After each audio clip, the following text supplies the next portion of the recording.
한국은행이 국민연금과 외환 스와프 650억 달러를 2026년까지 연장했습니다. 쉽게 말하면 여러분들이 받을 국민연금 95조 원을 환율을 잡는데 쓰겠다는 겁니다. 1인당 수백만 원, 4인 가족 기준 수천만 원이 앞으로 받을 연금에서 날아갈 수 있습니다. 지금 환율이 1,480원입니다. 20원만 더 오르면 1,500원 됩니다. 자, 오늘 우리는 환율이 1,500원이 되면 국민연금에 어떤 일이 생기는지, 외환 스와프 650억 달러가 정확히 무슨 뜻인지, 여러분의 연금 통장에서 얼마나 빠져나가는 건지와 함께 여러분들은 어떻게 해야 하는지 매뉴얼을 알려드리겠습니다. 영상 보시기 전 구독, 좋아요 부탁드립니다. 먼저 지금 상황을 정확히 파악해 봅시다. 2025년 12월 현재 언론이 보도하는 내용은 이렇습니다. 국민연금 2024년 수익률 15% 역대 최고입니다. 언론은 국민연금 사상 최대 수익이라고 보도했죠.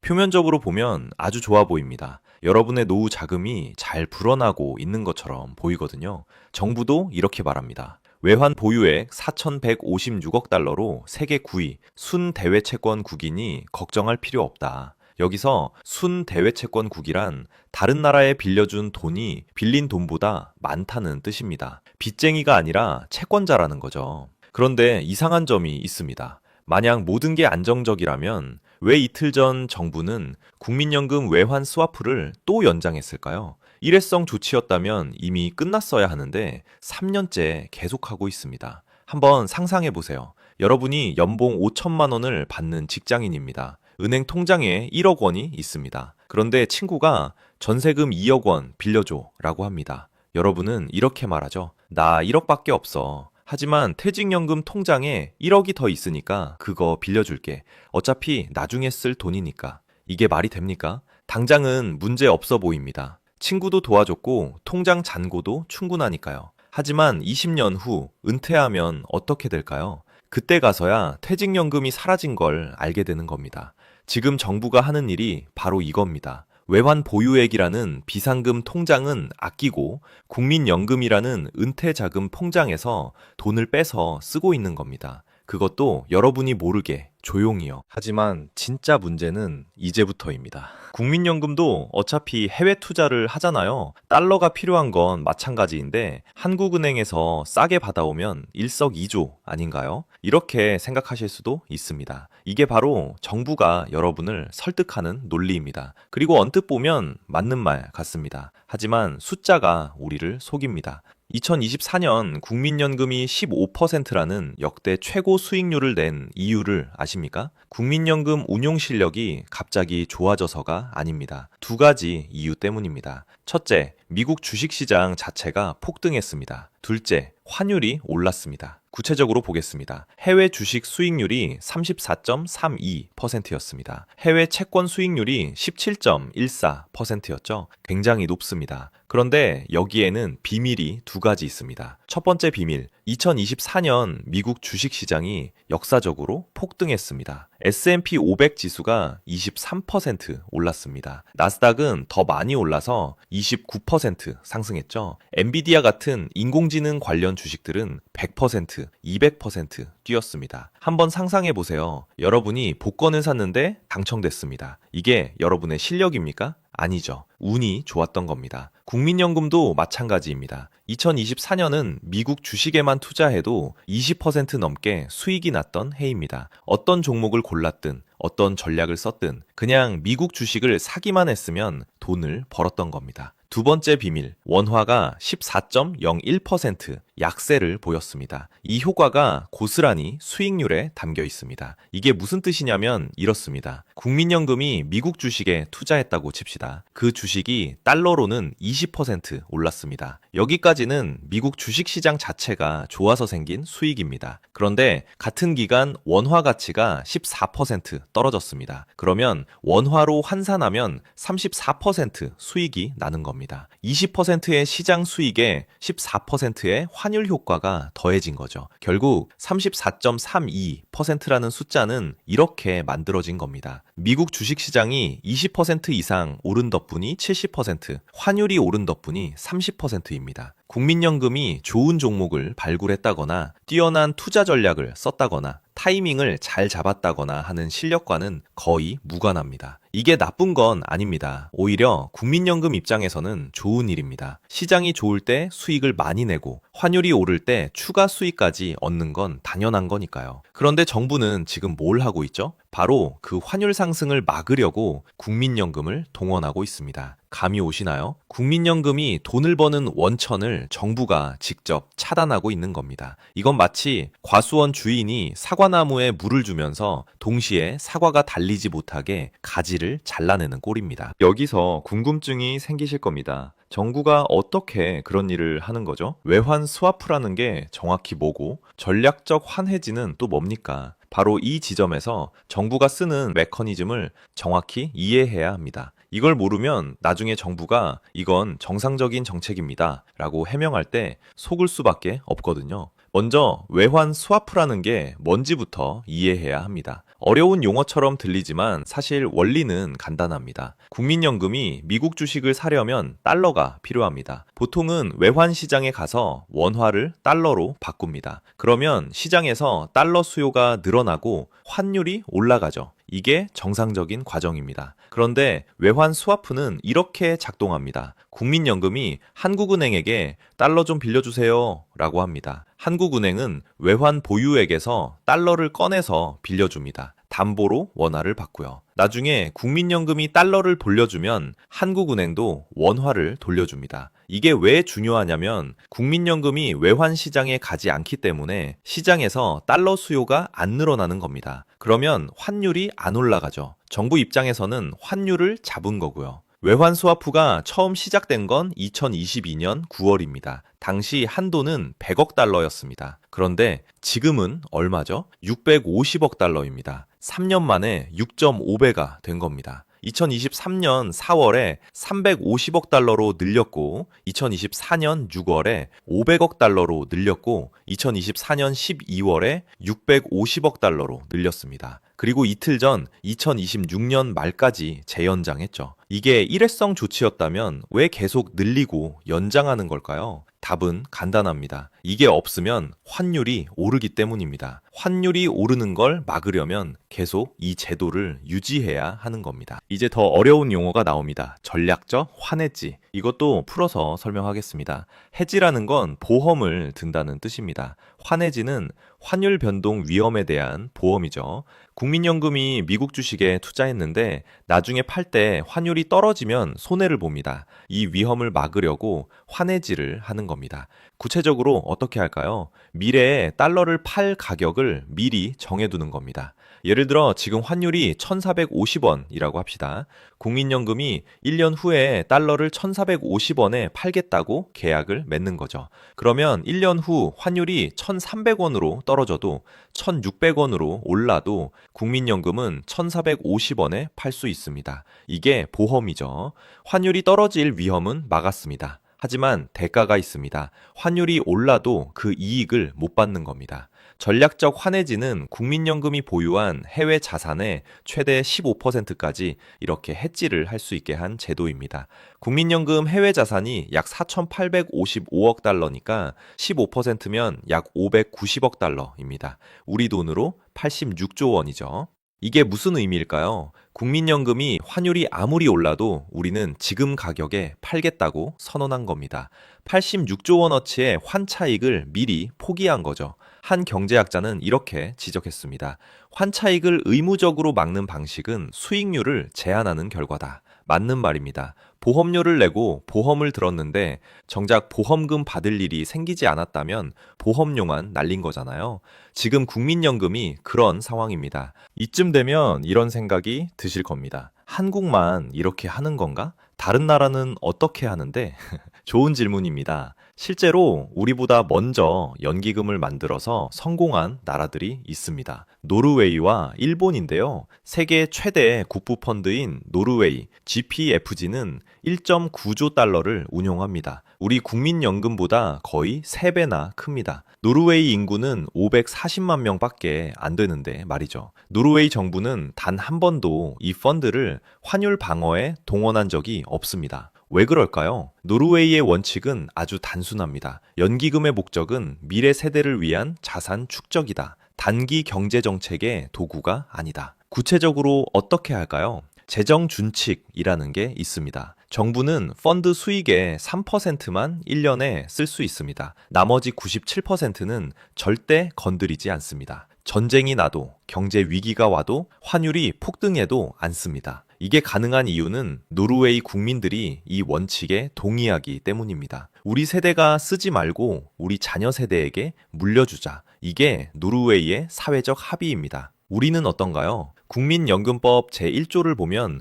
국민의 생활 안정과 복지 증진이 목적이라고 나옵니다. 환율 안정은 어디에도 없습니다. 그런데 현실은 정반대로 가고 있죠. 일본도 2012년 아베노믹스 때 비슷한 시도를 했습니다. 세계 최대 연기금인 GPIF를 동원해서 엔화 약세를 유도하려고 했죠. 해외 투자를 확대하면 엔화를 달러로 바꾸는 수요가 늘어나고 엔화 가치가 떨어진다는 계산이었습니다. 결과는 어땠을까요? IMF가 2024년에 낸 보고서를 보면 이렇게 평가했습니다. 단독 개입은 효과가 단기적이었다. 1998년 미일 공조 개입만이 10영업일 이상 효과가 지속됐다. 무슨 뜻이냐면 한 나라가 혼자서 환율에 개입해봤자 며칠 효과 보고 끝이라는 겁니다. 근본적인 해결책이 안 된다는 거죠. 교훈은 명확합니다. 연기금을 환율 방어에 쓰는 건 돈 낭비라는 겁니다. 단기적으로는 환율이 좀 안정되는 것처럼 보이지만 장기적으로는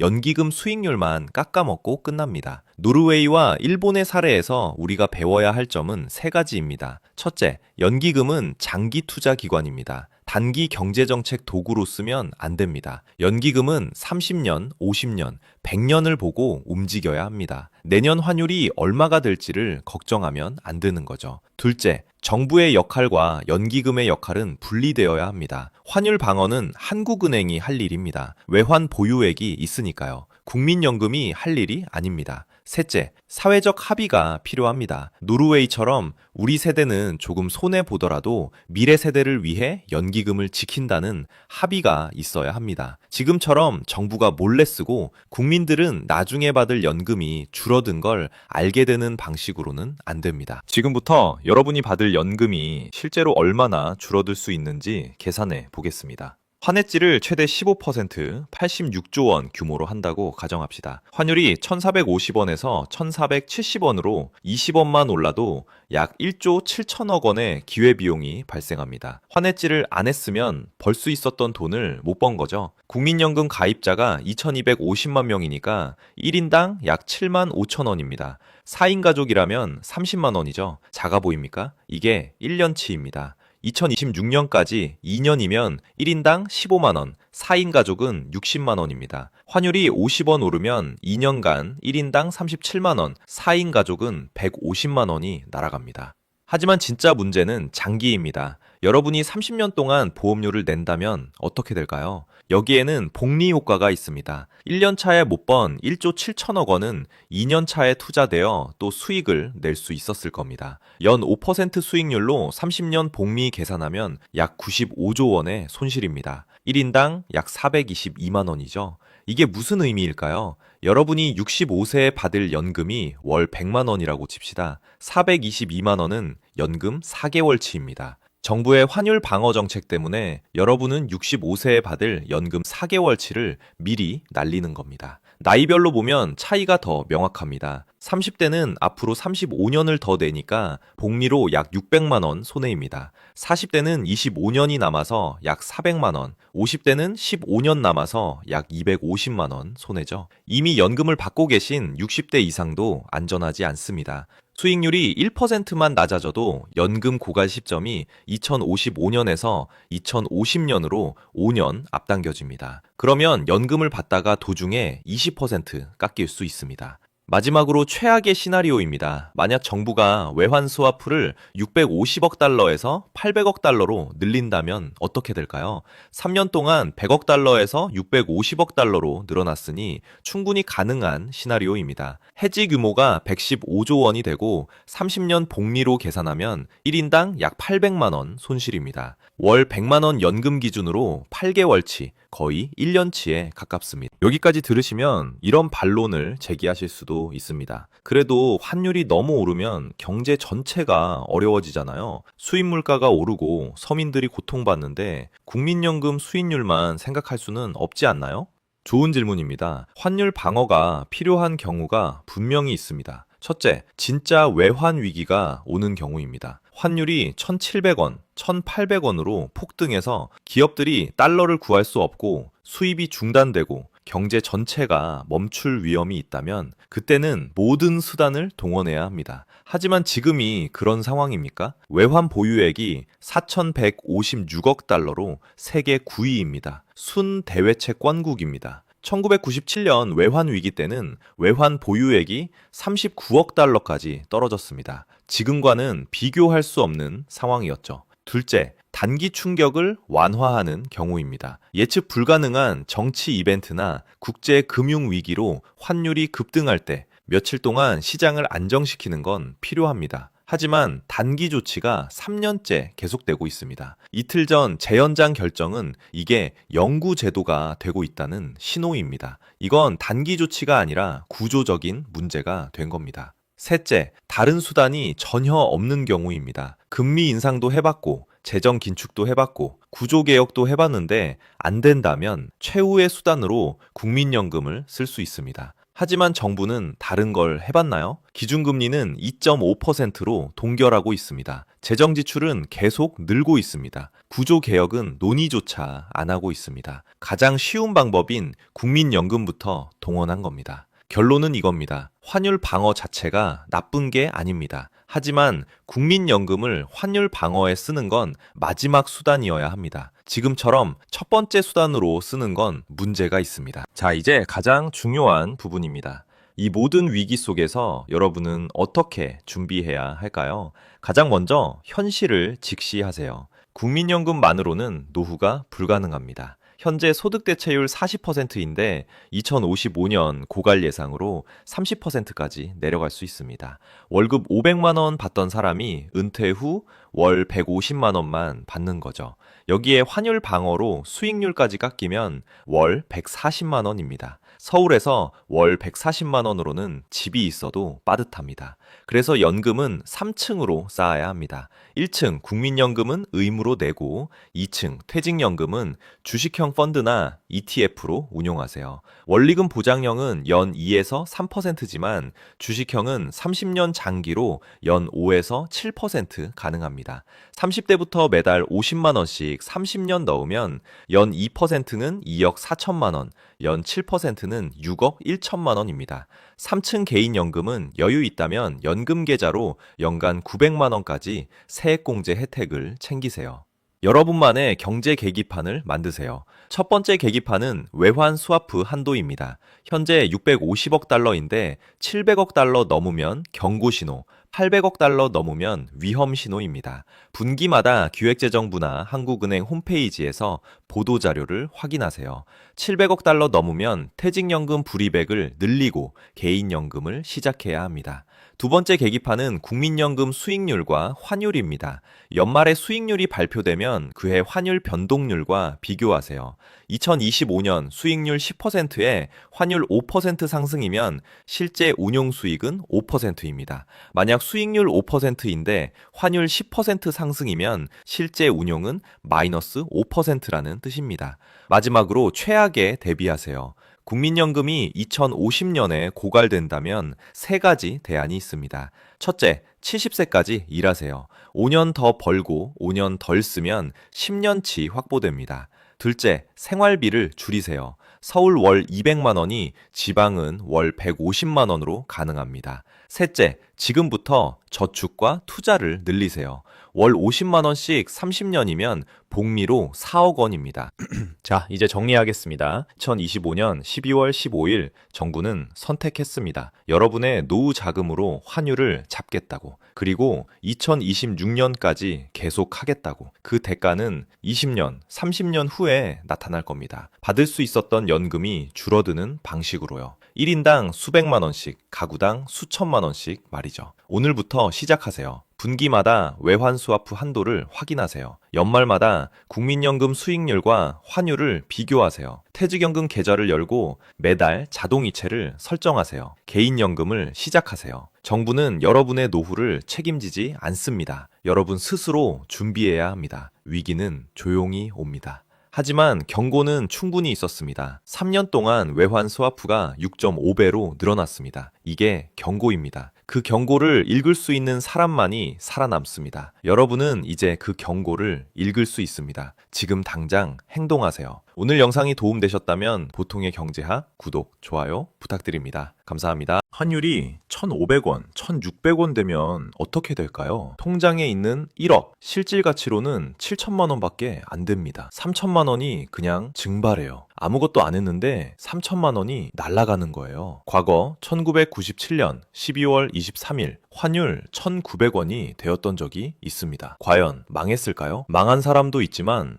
아닌 사람도 있었습니다. 이들이 가진 것, 그리고 미리 준비한 것이 딱 두 가지였어요. 오늘 그 두 가지를 정확하게 알려드립니다. 지금 안 하면 당신만 거지 됩니다. 영상 보시기 전에 구독, 좋아요 눌러주세요. 자, 여러분, 환율 1,500원이라는 숫자 믿기 어려우시죠? 그래도 그렇지 1,500원까지야 가겠어? 이렇게 생각하실 거예요. 왜 1,500원까지 간다는 걸까요? 이유가 있어요. 첫 번째 이유를 말씀드릴게요. 한국은행이 돈을 너무 많이 찍었다는 겁니다. 질문 하나 하겠습니다. 왜 돈을 많이 찍으면 돈의 가치가 떨어질까요? 쉽게 설명해 드릴게요. 여러분, 동네에 빵집이 하나 있다고 상상해 보세요. 그 빵집에서 매일 빵을 100개만 만들어요. 근데 손님은 200명이 와요. 그럼 빵 하나 가격이 어떻게 될까요? 당연히 비싸지겠죠? 다들 사려고 하니까요. 원래 1,000원 하던 빵이 2,000원, 3,000원으로 올라가요. 이게 바로 수요가 공급보다 많으면 가격이 오른다는 원리예요. 그럼 반대 상황을 생각해 볼까요? 어느 날 갑자기 그 빵집에서 빵을 1,000개 만들어요. 근데 손님은 여전히 200명만 와요. 그럼 빵 가격이 어떻게 될까요? 폭락하죠. 팔아야 하니까 할인해서라도 팔아요. 3,000원 하던 빵이 1,000원, 500원으로 떨어져요. 이게 바로 공급이 수요보다 많으면 가격이 떨어진다는 원리입니다. 자, 그럼 이제 이걸 돈에 적용해 볼게요. 한국에 돈이 1,000조 원 있었어요. 사람들이 그 돈으로 물건을 사고 팔아요. 근데 어느 날 한국은행이 돈을 200조를 더 찍어냈어요. 이제 돈이 1,200조 원이 됐어요. 물건은 그대로예요. 빵도 그대로, 집도 그대로, 차도 그대로. 근데 돈만 200조가 늘어난 거죠. 그럼 어떻게 될까요? 예를 들어 볼게요. 원래 빵 한 개가 1,000원이었어요. 근데 시중에 돈이 20% 늘어났잖아요. 그럼 빵값도 얼마가 될까요? 1,200원이 돼요. 왜냐하면 돈이 많아졌으니까 사람들이 더 비싼 가격을 낼 수 있거든요. 원래 10,000원 하던 치킨이 12,000원 돼요. 원래 30만 원 하던 옷이 36만 원 돼요. 원래 5억 하던 아파트가 6억이 돼요. 이게 바로 인플레이션, 물가 상승이에요. 극단적인 예를 하나 보여드릴게요. 짐바브웨라는 나라 아시죠? 2008년에 짐바브웨 정부가 돈을 미친 듯이 찍어냈어요. 그랬더니 어떻게 됐을까요? 빵 하나 사는데 돈이 1,000억 짐바브웨 달러가 필요했어요. 1,000억이요. 화장지가 돈보다 비쌌어요. 왜냐하면 돈은 종이 가치도 없었거든요. 결국 짐바브웨 달러는 완전히 휴지가 됐어요. 나라가 망했죠. 물론 한국이 짐바브웨까지는 안 갈 거예요. 근데 방향은 같아요. 돈을 많이 찍으면 돈 가치가 떨어지고 환율이 오르고 물가가 오릅니다. 그래서 전문가들이 경고하는 거예요. 한국은행이 돈을 너무 많이 찍었다고요. 두 번째 이유가 있습니다. 기업들이 달러를 안 팔고 있어요. 삼성전자, 현대차, SK 하이닉스 같은 대기업들 있잖아요. 이 회사들이 수출하면 달러를 받아요. 예전에는 어땠냐면요. 그 달러를 받으면 바로 원화로 환전했어요. 당연히 원화로 바꿔서 써야 하니까요. 근데 지금은 어떨까요? 안 바꿔요. 달러를 그대로 들고 있어요. 왜 그럴까요? 간단합니다. 원화를 못 믿으니까요.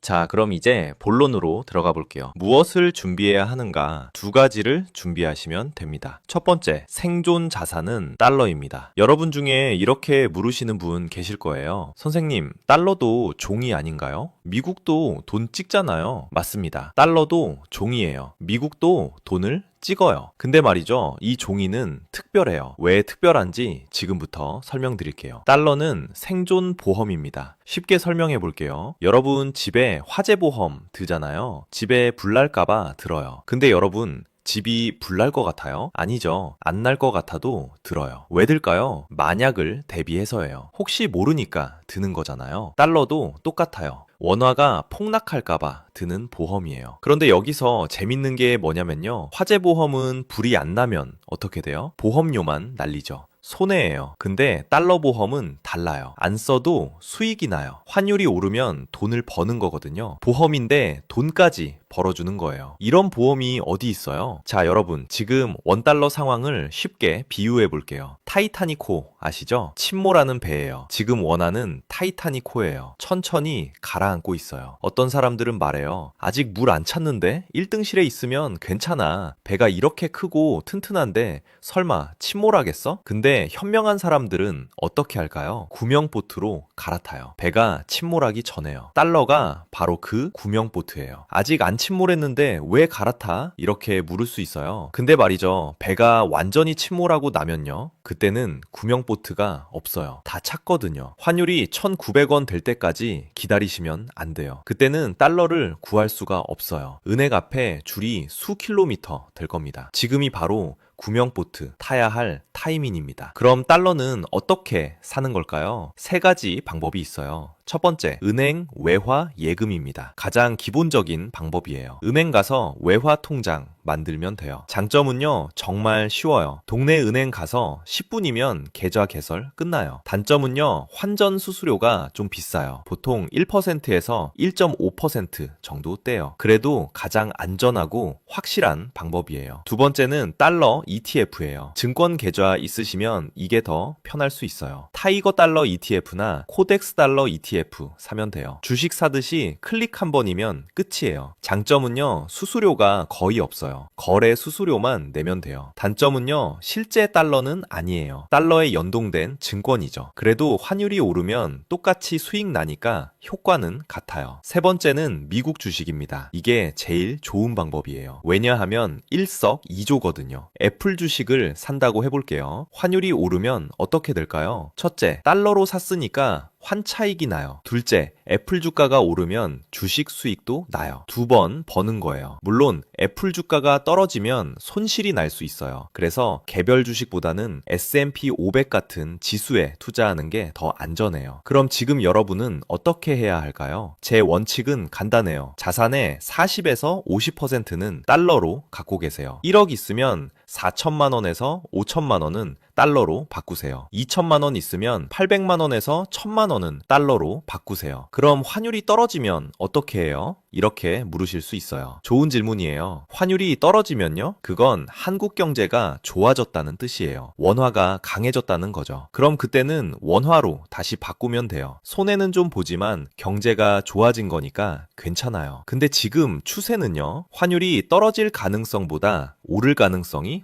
훨씬 높아요. 그럼 언제 사야 할까요? 제 기준은 명확해요. 지금 바로 사세요. 조금 더 기다렸다가 환율 떨어지면 사야지. 이렇게 생각하시면 안 돼요. 환율은 타이밍 맞추는 게 아니에요. 보험이에요. 보험은 사고 나기 전에 들어야 하는 거예요. 만약에 지금 1,470원인데 조금 기다리면 1,300원까지 떨어질 수도 있어요. 70원 이득 보는 거죠. 근데 반대로 바로 1,500원으로 튀어버리면요. 30원 손해보는 거예요. 70원 이득 볼 확률이 30%예요. 30원 손해볼 확률이 70%예요. 확률적으로 지금 사는 게 맞아요. 게다가 환율이 1,500원 넘어가면요. 그때는 수백 원 단위로 폭등할 수 있어요. 그럼 70원 아껴보겠다고 기다렸다가 200원 손해보는 거예요. 달러를 갖고 있으면 또 다른 장점이 있어요. 바로 심리적 안정이에요. 뉴스에서 환율이 1,500원 넘었다고 난리가 났어요. 사람들이 패닉 상태예요. 근데 여러분은요, 달러를 갖고 있으니까 마음이 편해요. 오히려 수익이 나는 거니까요. 주변 사람들은 다 어떡하지? 어떡하지? 하는데 여러분만 잘 됐네 할 수 있어요. 이게 바로 보험의 진정한 가치예요. 불안에서 벗어나는 거죠. 자, 그럼 두 번째 생존 자산을 말씀드릴게요. 바로 금입니다. 여러분 중에 이렇게 물으시는 분 있을 거예요. 선생님, 금은 노인들이나 사는 거 아닌가요? 요즘 누가 금을 사요? 큰 착각이에요. 지금 전 세계 중앙은행들이 금을 미친 듯이 사들이고 있거든요. 숫자를 한번 볼까요? 2023년에 전 세계 중앙은행들이 산 금이 1000톤이에요. 역대 최대 규모예요. 2024년에는 어땠을까요? 1100톤 샀어요. 또 기록 갱신했어요. 2025년은요, 지금까지 800톤 샀는데 올해 끝나면 1200톤 넘을 것 같대요. 어느 나라들이 사는지 볼까요? 중국이 1위예요. 작년에만 200톤 샀어요. 러시아가 2위예요. 150톤 샀어요. 인도가 3위예요. 100톤 샀어요. 이 나라들의 공통점이 뭐냐면요, 전부 다 미국 달러에서 벗어나려고 하는 나라들이에요. 중국은 미국이랑 무역전쟁 중이죠. 러시아는 미국 제재 받고 있고요. 인도는 탈달러화를 선언했어요. 이 나라들이 왜 금을 살까요? 간단해요. 금은 어느 나라 것도 아니거든요. 달러는 미국 돈이에요. 미국이 마음대로 찍을 수 있어요. 원화는 한국 돈이에요. 한국은행이 마음대로 찍을 수 있어요. 근데 금은요, 아무도 못 만들어요. 자연에 있는 것만 캘 수 있죠. 그래서 가치가 있는 거예요. 근데 금덩이가 가치가 있어요? 라고 물어볼 수 있는데요. 금의 가치를 이해하려면 시간을 거슬러 올라가야 해요. 5000년 전 고대 이집트로 가볼까요? 그때 금 1g이면 빵 100개 살 수 있었대요. 2000년 전 로마 시대는요, 금 1g이면 빵 100개 살 수 있었어요. 1000년 전 고려 시대는요, 금 1g이면 쌀 100대 살 수 있었어요. 지금은요, 금 1g이 15만 원이에요. 그 돈이면 빵 100개 정도 사죠. 보세요. 5000년 동안 금의 구매력이 거의 똑같아요. 금 1g이면 빵 100개 사는 거예요. 5000년 전이나 지금이나요. 이게 무슨 뜻이냐면요, 금은 가치가 안 떨어진다는 거예요. 원화는요, 5000년 전엔 없었어요. 100년 전에도 지금이랑 달랐어요. 10년 전에도 가치가 지금이랑 다르죠. 근데 금은 5000년 동안 똑같아요.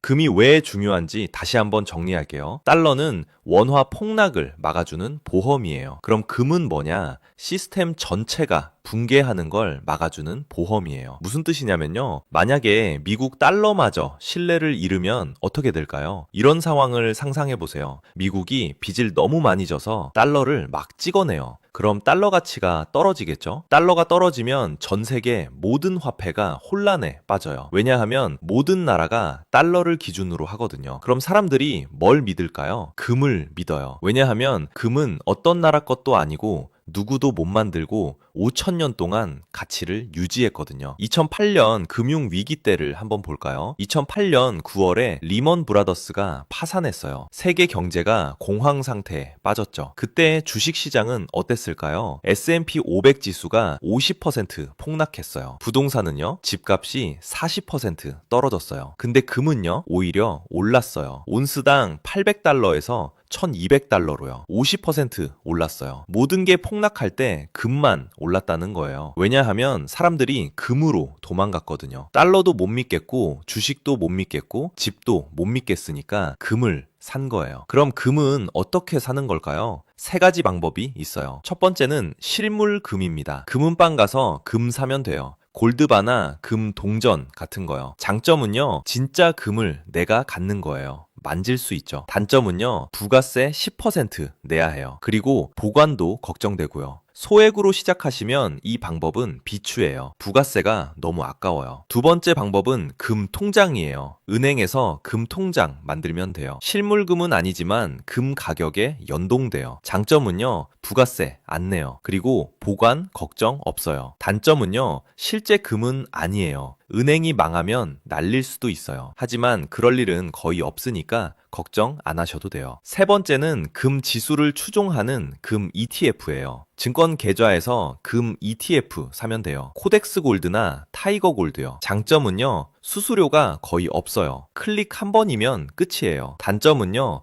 역시 실물은 아니에요. 개인적으로는 이 방법을 제일 추천해요. 편하고 수수료 싸니까요. 그럼 금을 얼마나 사야 할까요? 제 기준은 자산의 10에서 20%예요. 1억 있으면 1,000만 원에서 2,000만 원은 금으로 가지세요. 5,000만 원 있으면 500만 원에서 1,000만 원은 금으로 가지세요. 그렇게 많이 사야 해요? 이렇게 물으실 수 있어요. 생각해 보세요. 이건 시스템 붕괴 보험이에요. 화재 보험은 불 안 나면 날리는 돈인데 금은 가격이 오르면 수익도 나잖아요. 대신 금은 장기로 가져가야 해요. 최소 5년 이상이요. 단기로 사고 팔면 안 돼요. 금은 단타 치는 자산이 아니거든요. 금은 보험이에요. 위기가 올 때를 대비하는 거예요. 지금 사서 10년 후에 팔 생각으로 사세요. 10년 후에는 금 가격이 얼마가 될까요? 모르죠. 근데 한 가지는 확실해요. 10년 후에도 금은 여전히 금이에요. 가치가 있을 거예요. 근데 10년 후에 원화는요? 어떻게 될지 몰라요. 가치가 얼마나 떨어져 있을지 아무도 몰라요. 자, 여러분, 지금까지 두 가지 생존 자산을 말씀드렸어요. 첫째, 달러. 둘째, 금. 오늘 퇴근하고 집에 가면요. 딱 두 가지만 하세요. 첫째, 증권 계좌 있는지 확인하세요. 없으면 만드세요.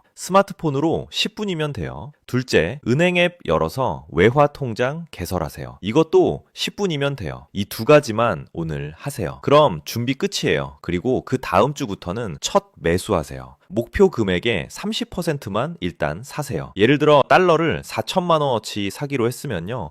일단 1,200만 원만 사세요. 왜 전부 안 사냐고요? 분산 매수하는 게 안전하거든요. 그리고 매달 정해진 날에 정해진 금액을 사세요. 급여일 다음 날로 정하세요. 예를 들어 25일이 급여일이면 26일에 사세요.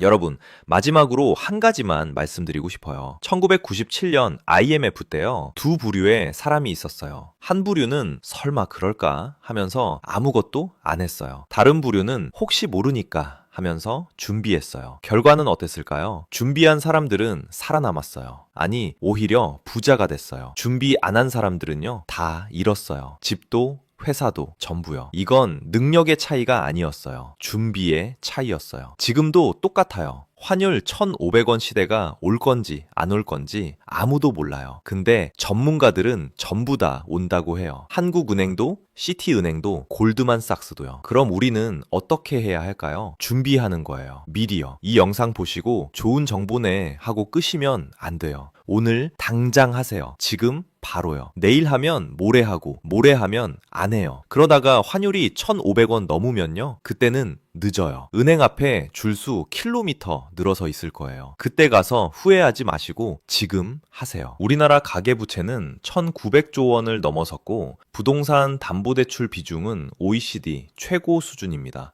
만약 하이퍼인플레이션이 터진다면 여러분의 월급은 휴지 조각이 되고 평생 모은 저축은 한순간에 증발할 수 있습니다.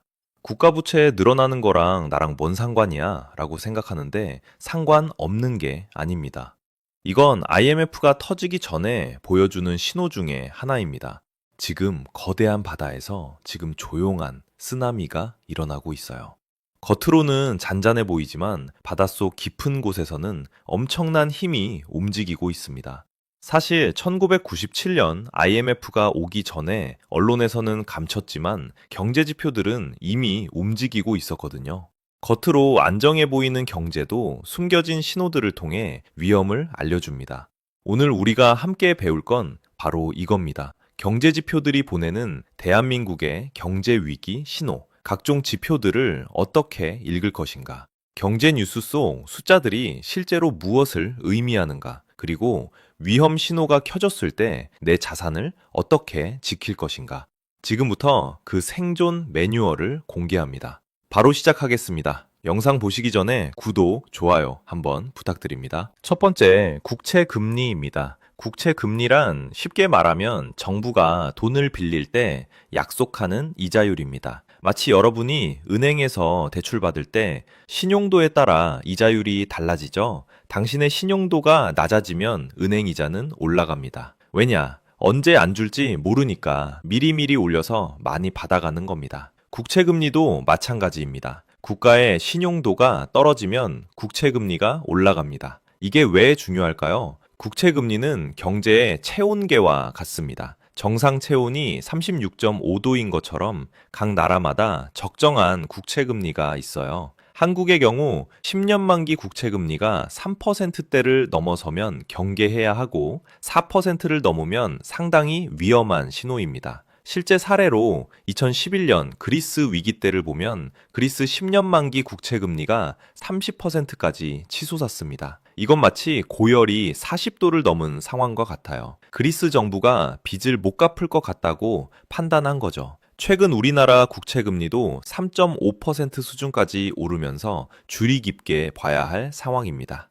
두 번째, 환율이에요. 환율이란 쉽게 말해 우리 돈과 외국 돈의 교환 비율입니다. 원달러 환율이 1,400원이라는 건 달러 1개를 사려면 우리 돈 1,400원이 필요하다는 뜻이에요. 여기서 중요한 건 환율의 높이가 아니라 속도입니다. 마치 강물이 조용히 흐르다가 갑자기 거세게 흐르기 시작하면 위험 신호인 것처럼 환율이 급격하게 변동하면 경계해야 합니다. 예를 들어 보겠습니다. 달러원 환율이 일주일 사이에 1350원에서 1420원으로 70원이나 뛰었다고 해보죠. 이건 마치 평소 잔잔하던 강물이 갑자기 급류로 변한 것과 같습니다. 외국인 투자자들이 한국에서 돈을 빼가고 있다는 신호거든요. 외국인들이 한국에서 달러를 팔아서 자신의 나라로 가져간다면 국내에 달러가 많이 없어질 테고 당연히 달러는 귀해지겠죠. 그렇기 때문에 달러 한 개를 구매하기 위해서는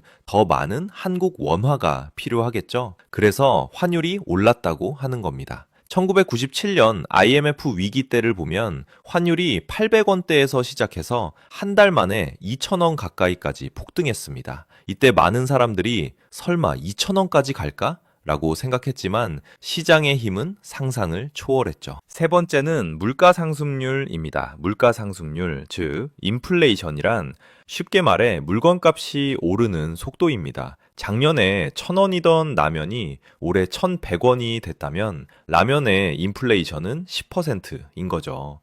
적정한 인플레이션은 2% 수준입니다. 이건 마치 적당한 운동이 건강에 좋은 것과 같아요. 경제가 건강하게 성장하고 있다는 뜻이거든요. 하지만 인플레이션이 5%를 넘으면 주의해야 하고 10%를 넘으면 매우 위험한 상황입니다. 우리가 마트에서 장을 볼 때를 생각해 보세요. 몇 달 전과 비교해서 장바구니 물건들의 가격이 눈에 띄게 올랐다면 그게 바로 인플레이션을 체감하는 순간입니다. 특히 식료품, 전기요금, 가스비, 교통비가 동시에 오르기 시작하면 경계 신호로 봐야 합니다.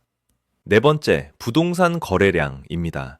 부동산 시장을 볼 때는 가격보다 거래량을 먼저 봐야 합니다. 거래량이란 실제로 집이 얼마나 많이 팔리고 있는지를 나타내는 수치예요. 마치 카페에서 커피를 파는 상황을 생각해 보세요. 주변 커피숍들이 커피 한 잔을 5,000원으로 팔길래 나도 그렇게 하다가 잘 안 팔려서 4,500원으로 내렸는데 그래도 손님이 안 온다면 이건 단순히 가격 문제가 아니라 근본적인 문제가 있다는 신호입니다. 부동산도 마찬가지예요. 집값이 조금 떨어졌는데도 거래가 거의 없다면 사람들이 더 떨어질 것 같다고 생각하고 있다는 뜻입니다. 실제로 2008년 미국 서브프라미 모기지 사태 때 집값이 떨어지기 시작하면서 거래량이 급격하게 줄어들었고 이것이 금융위기로 이어졌죠.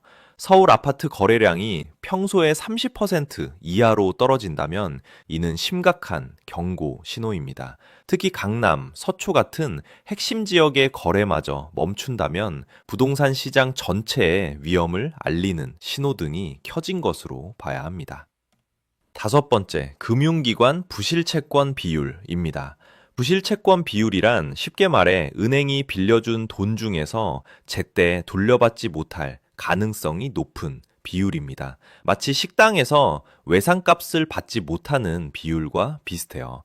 정상적인 부실채권 비율은 1% 미만입니다. 만약 이 비율이 2에서 3%를 넘기 시작하면 은행들이 위험해지고 있다는 신호입니다. 5%를 넘으면 심각한 금융위기가 올 가능성이 높아져요. 2008년 금융위기 때 미국 은행들의 부실 채권 비율이 5%를 넘었고 이로 인해 여러 은행들이 무너졌습니다. 우리나라도 최근 가계대출 연체율이 조금씩 올라가고 있어 주의 깊게 봐야 할 상황입니다. 앞으로 뉴스를 보실 때 이 5가지 신호들을 잘 봐보세요.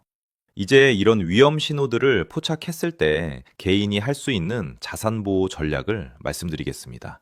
첫째, 원화 달러를 포함한 현금 확보입니다. 폭풍우가 몰아칠 때 가장 필요한 건 당장 쓸 수 있는 현금이에요. 전체 자산의 20에서 30%는 현금성 자산으로 보유하는 것이 안전합니다. 여기서 말하는 현금성 자산은 예금, 적금, MMF 같이 언제든 찾을 수 있는 돈을 뜻합니다. 실제 사례로 코로나19 초기에 많은 사람들이 주식이나 부동산은 팔기 어려웠지만 현금을 가진 사람들은 오히려 좋은 투자 기회를 잡을 수 있었어요. 둘째, 부채 관리입니다. 특히 변동금리 대출이 있다면 지금이라도 고정금리로 바꾸는 것을 고려해 보세요. 변동금리는 시장 상황에 따라 이자율이 계속 바뀌는 대출이고 고정금리는 처음 약속한 이자율이 끝까지 유지되는 대출입니다. 마치 휴대폰 요금제에 비유하면 변동금리는 사용한 만큼 내는 종량제이고 고정금리는 정액제와 같아요. 경제가 불안할 때는 정액제가 더 안전하겠죠? 셋째, 자산 분산입니다. 계란을 한 바구니에 담지 말라는 말처럼 모든 돈을 한 곳에 몰아넣으면 안 됩니다. 예금, 주식, 부동산, 달러, 금 등으로 나누어 투자하는 것이 좋습니다. 구체적으로 말하면 안전자산인 예금, 국채의 40%, 성장자산인 주식, 부동산 40%, 대안자산인 달러, 금, 원자재 20% 정도로 배분하는 것을 권합니다. 이제 마지막으로 매주 확인해야 할 지표들을 정리해 드리겠습니다. 월요일에는 환율을 확인하세요. 달러 원 환율이 전주 대비 20원 이상 움직였다면 주의 깊게 관찰해야 합니다. 화요일에는 국채금리를 체크하세요. 한국 10년 국채금리가 3.5%를 넘으면 경계, 4%를 넘으면 위험 신호입니다. 수요일에는 물가 관련 뉴스를 살펴보세요. 생필품 가격이 전월 대비 5% 이상 올랐다는 뉴스가 나오면 인플레이션 압력이 높아지고 있다는 신호입니다. 목요일에는 부동산 거래량 정보를 확인하세요. 국토교통부나 부동산 관련 사이트에서 쉽게 확인할 수 있어요. 금요일에는 증시 동향과 금융기관 관련 뉴스를 점검하세요. 은행 주가가 지속적으로 떨어지거나 부실채권 관련 뉴스가 자주 나온다면 금융권에 문제가 생기고 있다는 신호일 수 있습니다. 만약 여러 지표에서 동시에 위험 신호가 나타난다면 다음과 같이 행동하세요. 1단계, 비상현금을 더 늘리세요. 평소 3개월 생활비를 현금으로 두었다면 6개월치로 늘리는 거예요. 2단계, 불필요한 지출을 줄이세요. 마치 태풍이 올 때 외출을 자제하는 것처럼 경제 폭풍 때는 소비를 줄이는 것이 현명합니다. 3단계, 대출 상환 계획을 점검하세요. 당장 갚을 수 있는 빚이 있다면 미리 갚아두는 것이 좋습니다. 4단계, 투자 포트폴리오를 재점검하세요. 위험자산의 비중을 줄이고 안전자산의 비중을 늘리는 거예요. 기억하세요. 경제지표를 읽는다는 것은 일기예보를 보는 것과 같습니다. 내일 비가 온다는 걸 미리 알면 우산을 챙겨갈 수 있듯이 경제의 먹구름을 미리 포착하면 내 자산을 지킬 수 있습니다. 완벽한 예측은 불가능하지만 준비된 자만이 살아남을 수 있습니다. 여러분, 오늘 우리가 함께 살펴본 경제 지표들은 마치 우리 몸의 건강 지표와 같습니다. 혈압, 맥박, 체온이 몸의 이상 신호를 알려주듯이 국채금리와 환율 변동, 부동산 거래량은 경제의 체온을 재는 온도계입니다. 기억하세요. 위기는 예고 없이 오지 않습니다. 항상 신호를 보냅니다. 마치 태풍이 오기 전 구름이 몰려오고 바람이 거세지듯이 말이죠. 문제는 대부분의 사람들이 그 신호를 읽지 못한다는 겁니다. 지금부터라도 늦지 않았습니다. 경제 공부는 선택이 아닌 필수입니다. 여러분의 구독과 좋아요는 이런 중요한 정보가 더 많은 분들께 전해지도록 돕습니다. 여러분의 소중한 재산 함께 지켜나가겠습니다.